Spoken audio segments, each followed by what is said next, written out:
Good morning সবাইকে।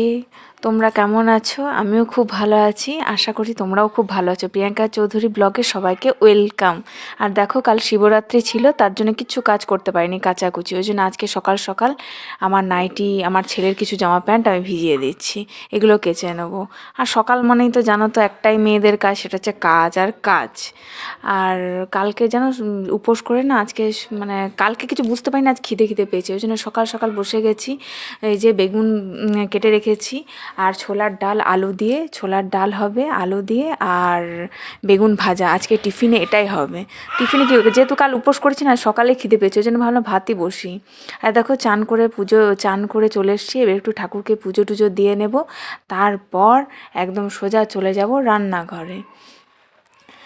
আর সিঁদুর পরতে প্রথম বর কি বলছে, আমার দিকে তাকাচ্ছে, আর আমি ওর দিকে তাকাচ্ছি আর হাসছি। আজকে রবিবার, তাই দুজনেই, ওর বাবা ছেলে ঘরে আছে, তাই আমার এবারে চান করে পুজো টুজো দেওয়া আমার হয়ে গেছে সব।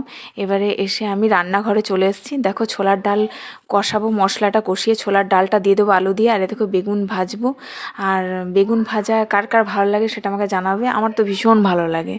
ওই জন্য বেগুন, আমার ছেলেও ভীষণ পছন্দ করে। ওর বেগুন ভাজা মানে ওর গোটা শীত ভোর বেগুন হলে মানে খুব খুশি। ভাজাটা, তরকারি অতটা পছন্দ করে না। দেখো, হলুদ লবণ মাখিয়ে দিচ্ছি, কিছুক্ষণ মাখিয়ে দিলে কি বলো তো, তেলটা একটু কম টানবে। একটু চিনিও দিয়ে দিয়েছিলাম হালকা। আর এইদিকে একদিকে ছোলার ডালের মশলাটা কষানো হচ্ছে, এবারে ছোলার ডালটাও দিয়ে দেবো।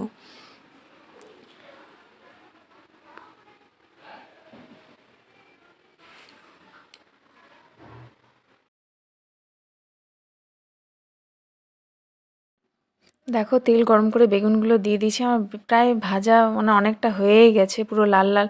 আর বেগুনের যে একটা গন্ধ, সুগন্ধ! আর দেখছো বেগুন ভাজাগুলো কি সুন্দর দেখতে লাগছে, তাই না? এখনই মনে হচ্ছে খাই, কিন্তু না, আগে ওকে খাবার দেবো, আমার ছেলেকে খাইয়ে দেবো, তারপর আমি বসবো। এই দেখো, খাবার নিয়ে চলে এসেছি, নীলের আর ওর বাবার। বেগুন ভাজা, ছোলার ডাল আর আলু সেদ্ধ, এটাই হচ্ছে আজকে টিফিনের রেসিপি। তো খুব খিদে পেয়েছে, ওদেরকে খাওয়াচ্ছি, কিন্তু আমারও খাওয়ার দিকে মন চায়, আমি কখন খাবো। আমি দিছি না, ছেলেটাকে খাই দিও, তো নিজের হাতে ভালো করে খেতে পারে না। নিজের হাতে খেতে পারে, কিন্তু অতটাও খাবে না।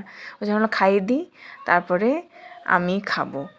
তো এই দেখো, আমারও খাওয়া, ওদেরকে খাইয়ে আমারও খাওয়া হয়ে গেছে। তো এই দেখো, অনেক কাপড় ছিল, তাই গুছাতে চলে এসেছি। কাল শিবরাত্রির জন্য অনেকগুলো কাপড় বার করেছিলাম। আজ ভিডিওটা এতটাই, ভালো লাগলে সাবস্ক্রাইব করতে